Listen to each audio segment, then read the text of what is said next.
Vamos orar então. Querido Pai que estás nos céus, agora vamos aprender um pouco mais sobre como cuidar da nossa saúde. Pedimos que o Senhor nos dê sabedoria, também nos ajude a colocar em prática em nossa vida esses conhecimentos. Nos dê força para isso, é o que te pedimos em nome de Jesus. Amém. Muito bem. O tema é água, é um tema que fala sobre uma necessidade tão grande. A gente está falando de 8 necessidades básicas para o bem-estar das pessoas. Falamos sobre o ar, é a maior de todas as necessidades, o ar puro. Se você tem uma ideia, eu olhei isso hoje, fiquei até impressionado. O recorde mundial de apneia, que é aquele tempo que você fica sem respirar, é de um espanhol que ficou 24 minutos embaixo da água. Claro, eles respiram oxigênio a 100%, mas mesmo assim, aí ficam submersos e ficou 24 minutos embaixo d'água, sem respirar. Claro, é um mergulhador, uma pessoa treinada, mas mesmo assim, eu já consegui ficar 2 minutos e 10 segundos. Quando adolescente fazia disputa. Água, básico, exercício é fundamental para a vida também.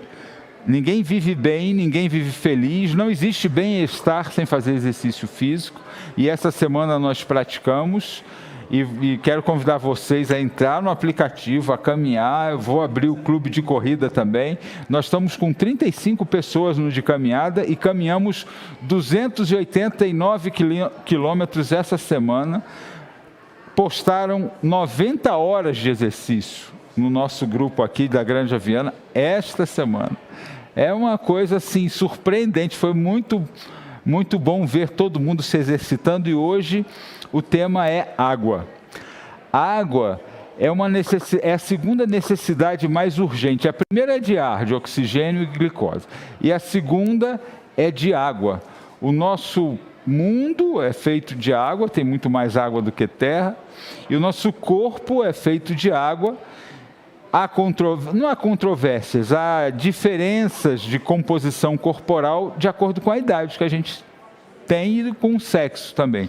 A mulher tem mais água do que o homem e também as crianças têm mais água no corpo do que os adultos. Um bebê é quase 80% água e uma pessoa adulta, normal, 65%, 60% água.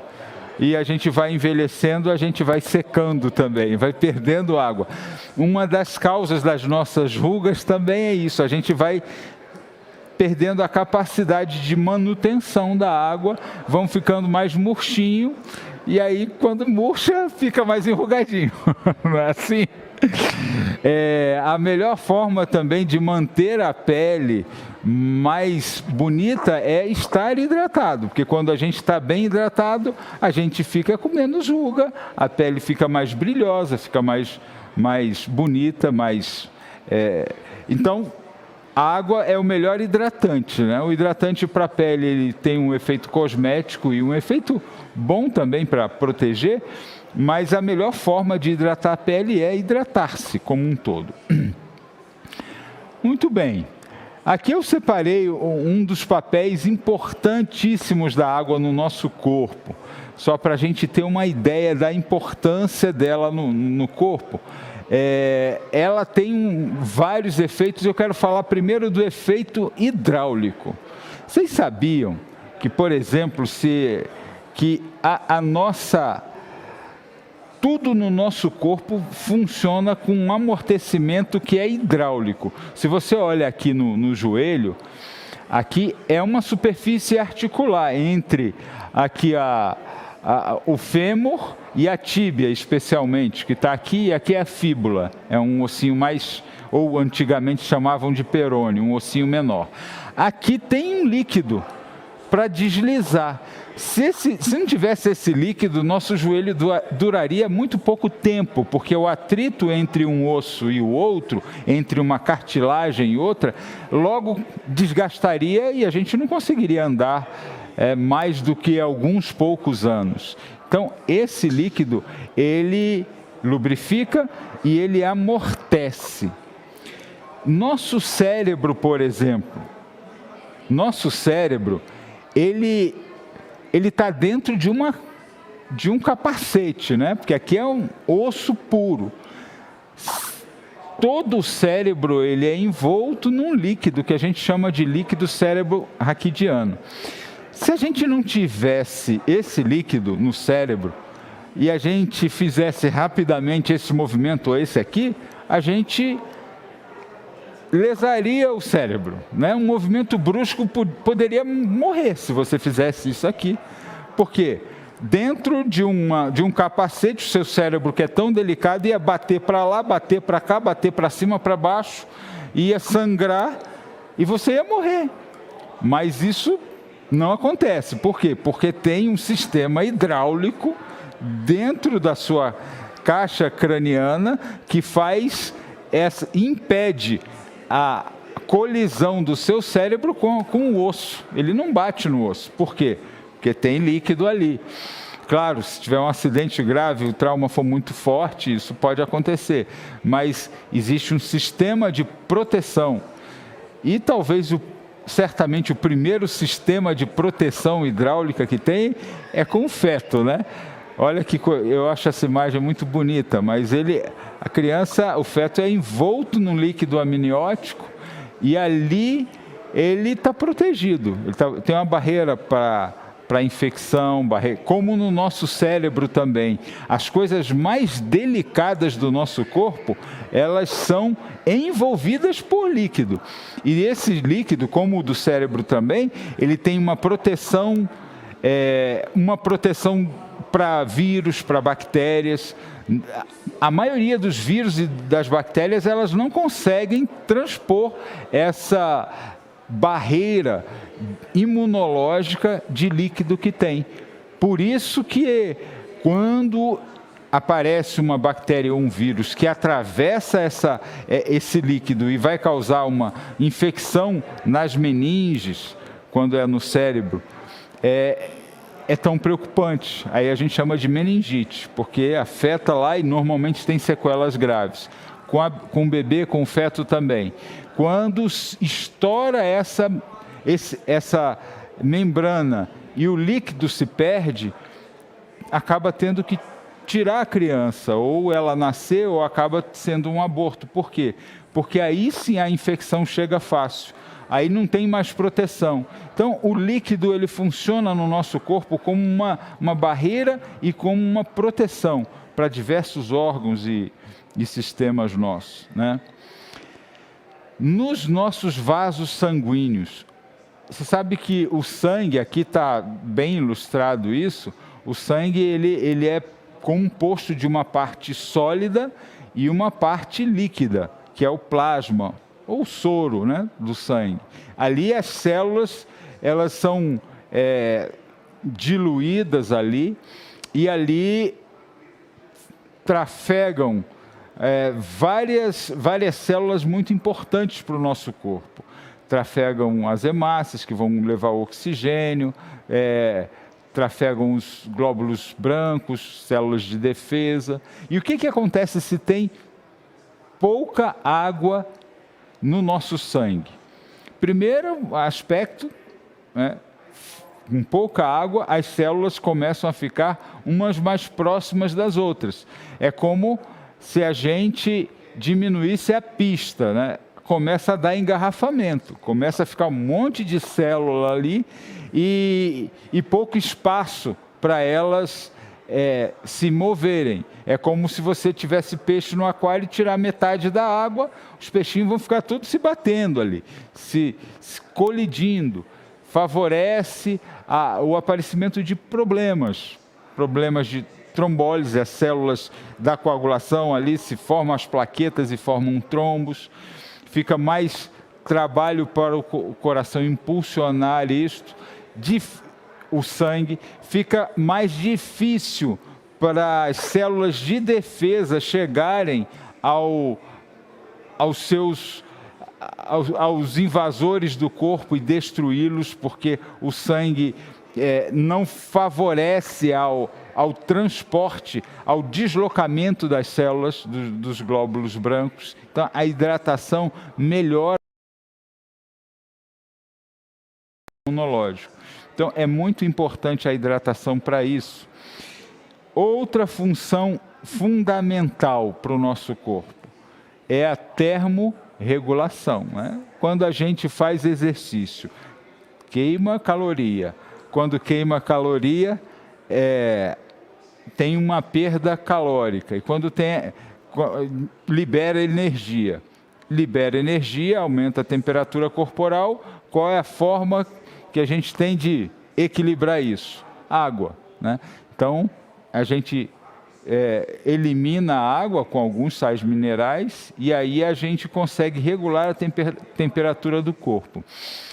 A água é muito importante para regular a temperatura, não só do corpo, não só através da transpiração, mas regular mesmo, né? Quando nós estamos desidratados, aumenta a temperatura do nosso corpo. É como quem tem carro sabe, se tiver pouca água no radiador, a temperatura vai subir.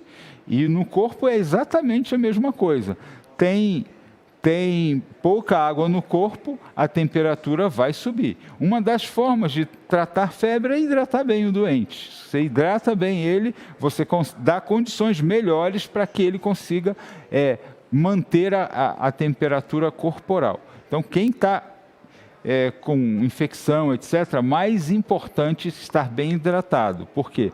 Porque a febre aumenta a perda de água, porque a boa hidratação facilita o sistema imunológico trabalhar e promove a termorregulação. Eu vou fazer uma pergunta para vocês agora, provocar um pouquinho, eu quero ver quem me responde essa aqui. Eu quero ver, eu acho que vai ser difícil responder, mas vocês já ouviram falar na possibilidade de você ganhar peso para emagrecer? Existe a possibilidade de ganhar peso para emagrecer? Sabe que existe uma confusão muito grande entre peso e emagrecimento? Por quê? Por causa da água. Às vezes te dão chás aí, alguns produtos para emagrecer, e ali tem um diurético. Aí você vai lá, toma aquele chá diurético, se desidrata, o chá normalmente, a maioria deles, hidratam, né? Mas existem substâncias, líquidos que desidratam. O álcool é o maior exemplo. O álcool, ele desidrata as pessoas. Para cada drink tinha que beber pelo menos um copo d'água, porque você perde água quando toma álcool. Então, existem substâncias diuréticas que você seca, mas você perde 2 litros de água, você fica desidratado. Mas você não emagreceu, você perdeu peso, mas você não emagreceu. Emagrecer é quando você perde acúmulo de energia, que estava ali armazenado como gordura. Beber água emagrece ou engorda? Beber água. Hã? Uma pergunta interessante. Beber água emagrece? Emagrece. É praticamente o único líquido natural que emagrece. Emagrece muito? Não, emagrece pouco, mas emagrece. Por quê? Qual o conceito de caloria? O que é uma caloria? É a quantidade de energia necessária, desprendida, para aquecer 1 grau Celsius, a temperatura de 14,5 para 15,5 graus Celsius. Então, uma caloria é aquilo que você usa de energia para esquentar 1 grau Celsius, de 14,5 para 15,5. Quando você toma uma água gelada, qual temperatura? Uma água bem geladinha, na geladeira, ela pode estar aí até 4, 8 graus, né? Você toma essa água, alguém tem que esquentar, porque aqui dentro tem que ficar 36,5. Então, você tomou a água a 8 graus e você para ela chegar em 36,5, gasta ou não gasta energia? Gasta energia.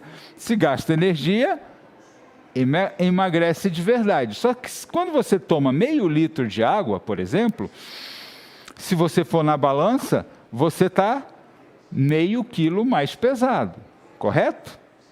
Tá, é mais ou menos aí, 1 para 1. Então, meio litro de água gelada, subiu na balança, está mais meio quilo. Só que você perde 17 calorias. É pouco, né? Mas perde 17 calorias. Você perdeu 17 calorias. Você tomou aquela quantidade de água, você vai eliminar ela. Seus rins vão funcionar, você vai eliminar, ela vai sair. Mas os 17 calorias também saíram, você já perdeu. Eu trouxe aqui para o final. Aqui está o meu squeeze. Mas pode deixar lá aqui. Obrigado. Eu trouxe o meu, esqueci de pôr aqui para mostrar para vocês isso aqui. Então, assim, beber água ajuda em várias funções do nosso corpo. Eu estou falando aqui, ele trouxe a água para mim, porque falar, o exercício de falar, você põe mais ar para fora. E quando você põe mais ar para fora, o ar sai umedecido. Você perde água. Então, assim, é muito importante você se hidratar a todo momento. E especialmente quando você está falando, né? Porque as cordas vocais precisam estar lubrificadas para você não ter calo, não ter problemas. Todo lugar onde há possibilidade de atrito, é importante que a água ela esteja lubrificada para que esse atrito seja o menor possível.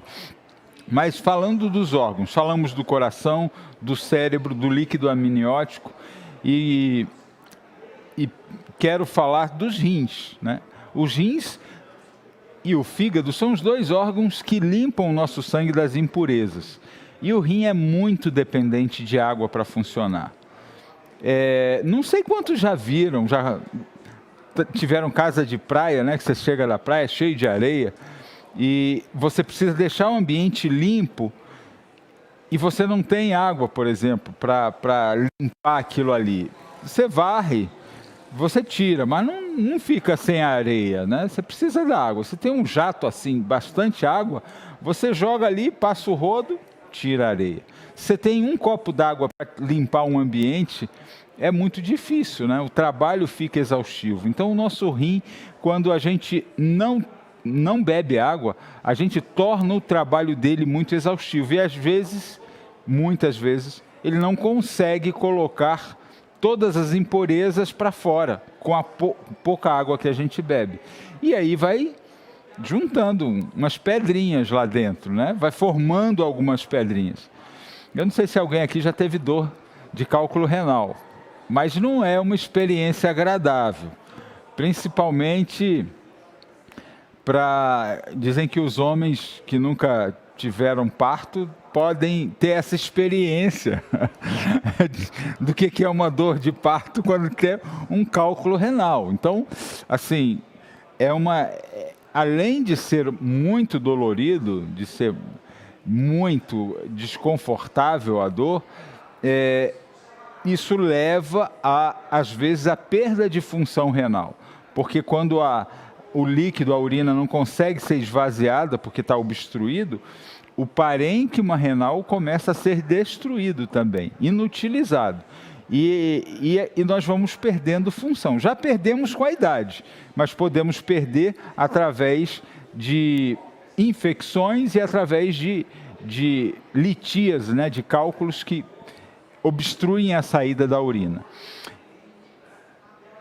É muito importante a gente entender que nós produzimos água. Reações químicas no nosso corpo fazem que a gente produza água. Está aí, em torno de 250 a 350 ml de água nós produzimos, sem precisar beber. Agora, nós temos um déficit. Nós produzimos, mas gastamos muito mais água do que produzimos. Então, nós precisamos, depende da idade, nós precisamos, e do tamanho, do peso, nós precisamos de repor esse déficit. Em média, nós precisamos de 35 ml de água por quilo de peso. Então, você sabe o seu peso, multiplica por 35, vai dar mais ou menos em ml quanto que você precisa. Então, por exemplo, quem tem 70 quilos, vezes 35, quanto que vai dar aí? 70 vezes 35. Então, 2 litros e 400, 2 litros e meio. É mais ou menos o que uma pessoa precisa por dia. Isso vai variar de acordo com o tamanho, com o peso, com a estação do ano. Obviamente, no verão a gente precisa de mais, no inverno menos, na idade. Mas como que a gente vai saber se a gente está hidratado, se a gente está desidratado? Vai fazer essa continha aí, ficar 35 ml e toma os copos de água? Como que... Isso é um desafio quando a gente está com um paciente na UTI, por exemplo, a gente tem que fazer essas continhas todas, porque ele não vai beber, a gente tem que dar no soro, se dá muito ele fica inchado, fica mal, se dá pouco também não fica. Então, esse é um trabalho dos médicos, né, dos intensivistas especialmente, dos nefrologistas, a fazer esses cálculos e fazer a reposição certinha. Mas ninguém aqui está na UTI, está todo mundo tendo a sua vida normal. Como que a gente vai fazer as contas para saber? Olha, existem várias formas de você avaliar. Como eu já morei em Brasília, clima seco, você tem que se hidratar demais, até hiperidratar, porque como o ar é muito seco, até a sua pálpebra aqui, quando você sente arranhar. Quando você fecha o olho, pisca, incomoda.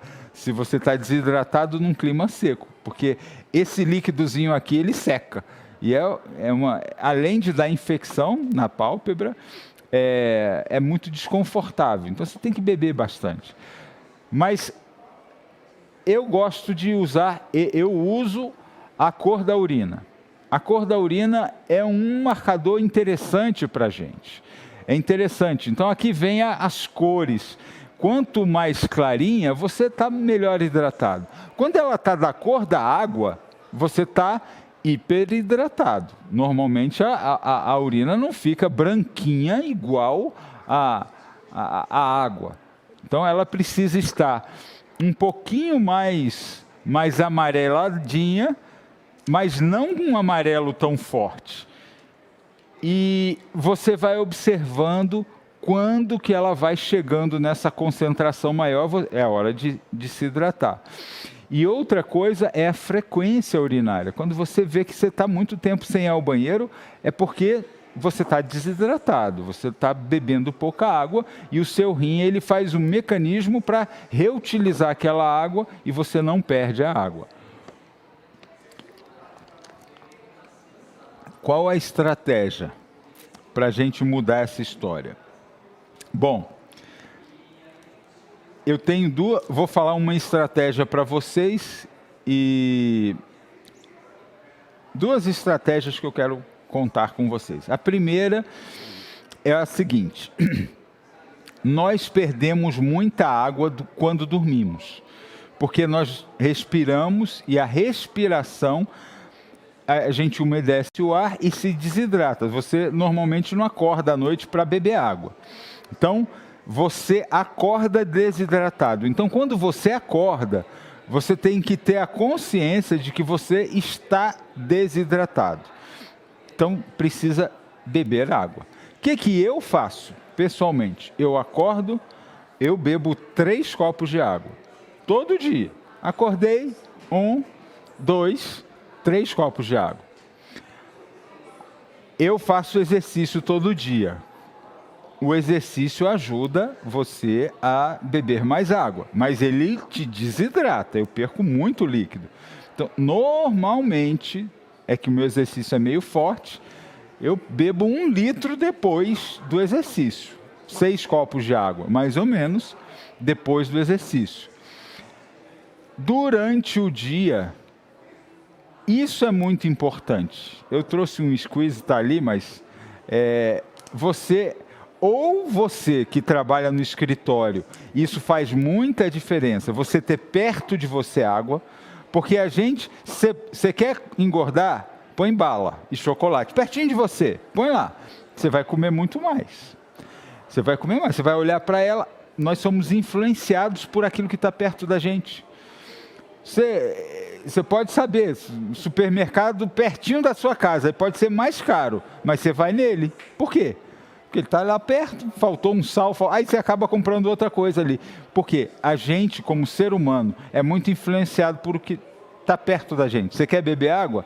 Tem a garrafa d'água. Olha, se ele não trouxesse água para mim, eu não teria bebido. Mas eu estou vendo ela aqui, a boca fica meio seca, já está aqui, se não tivesse, eu estaria falando sem água. Mas como ela está perto de mim, eu bebo água. Então, assim, mantenha sempre água perto de você. Onde eu trabalho, as salas de reuniões sempre tem água.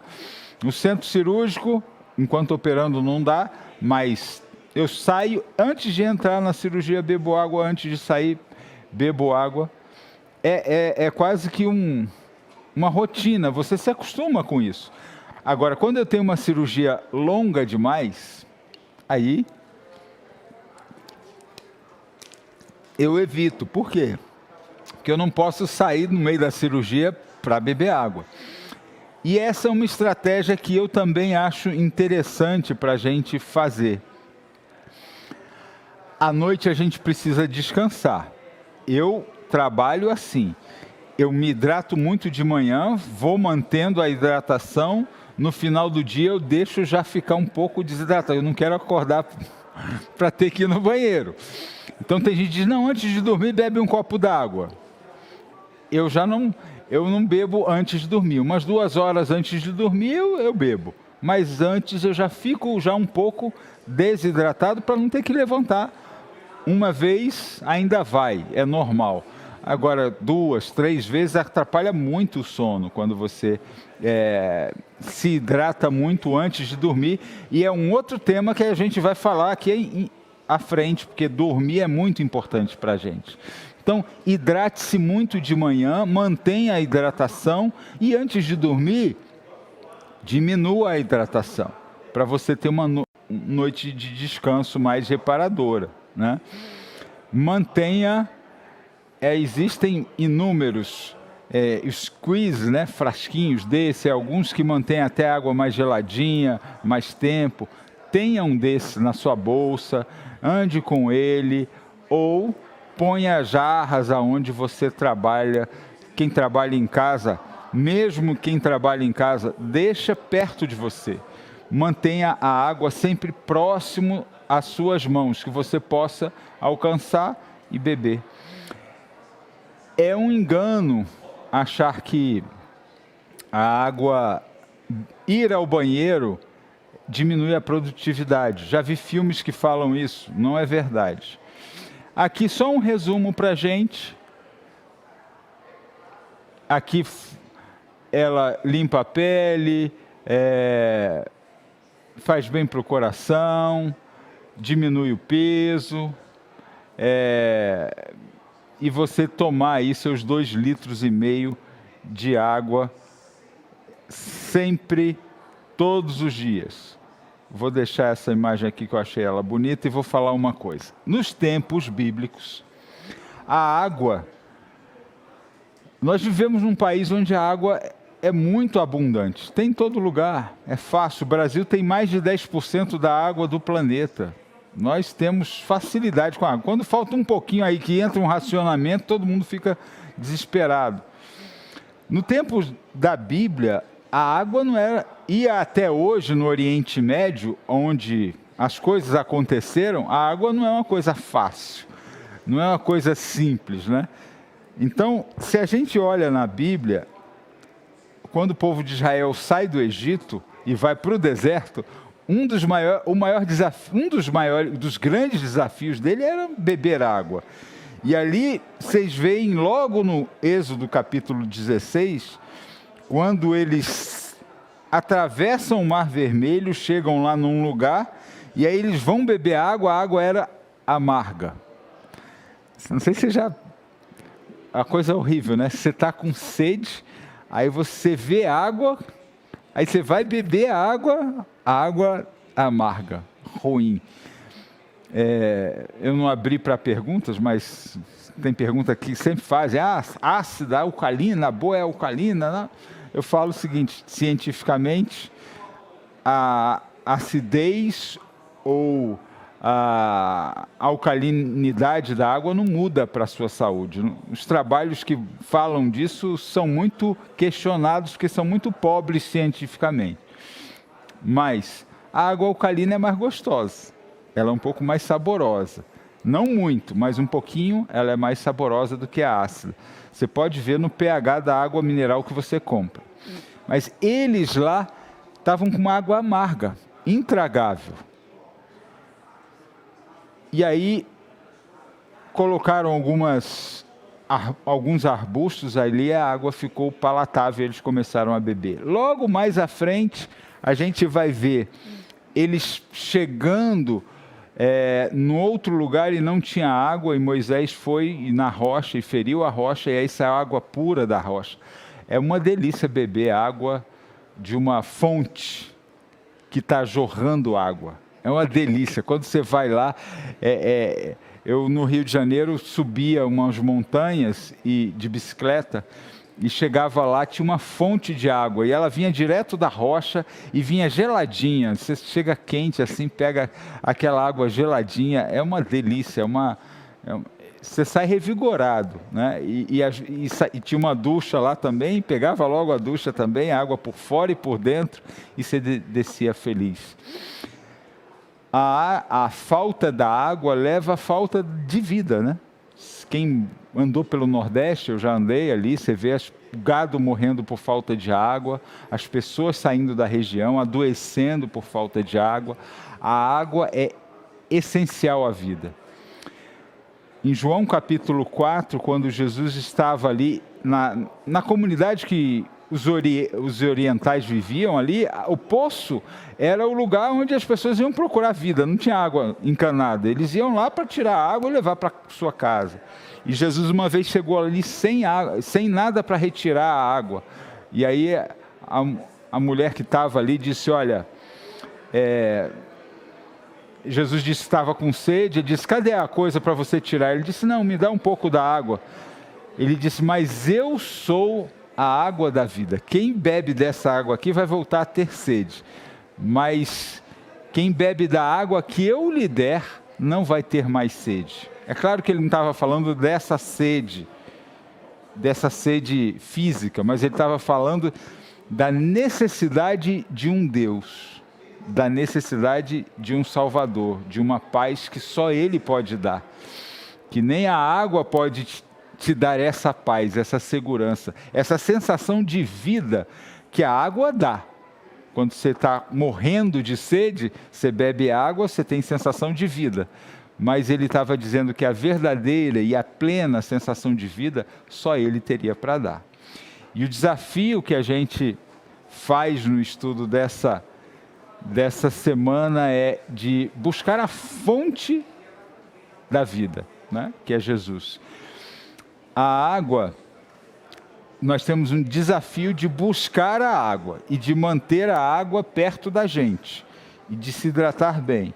Mas nós também temos o desafio de buscar mais as coisas espirituais e saciar as necessidades espirituais.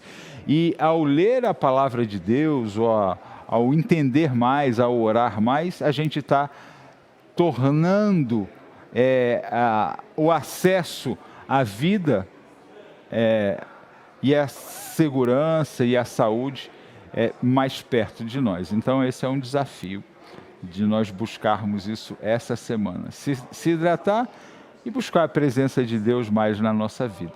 O tempo está acabando, não sei se alguém tem alguma pergunta sobre a água. Pode falar.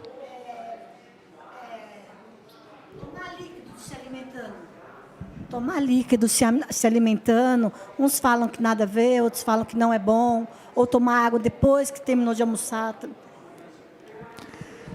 Líquido não é muito bom, água não, até certo ponto não tem problema, porque a água, qual a diferença de você tomar, por exemplo, um suco de laranja e você comer a laranja e tomar um pouco de água? Não tem muita diferença. A diferença é no suco você vai pôr açúcar, vai pôr outras coisas, né? E quando você põe um pouco de água, tem gente que diz que lava o esôfago, um pouco de água. Agora, outros líquidos, você toma um sorvete, você tem gordura, você tem um monte de coisa, você baixa muito a temperatura do corpo. Então, assim, outros líquidos não são tão bons durante a refeição, mas que engorda a caloria que está indo no líquido. A água não engorda, a água não engorda, a água é caloria zero, então ela não vai te engordar. Muita água vai atrapalhar a sua digestão, muita água. Um pouquinho, não tem problema. O ideal é você se hidratar antes, mas tá bom? Vamos agradecer então e pedir que Deus nos ajude nessa semana. Querido Pai que estás nos céus, obrigado, Senhor, porque o Senhor fez o nosso corpo para ser saudável, para termos felicidade, e porque o Senhor nos mantém aqui com água, com essa coisa que é tão importante para a gente e tão fácil da gente adquirir aqui onde vivemos. Obrigado pela tua bênção, nos ajude a fazer um bom uso desse remédio, em nome de Jesus. Amém.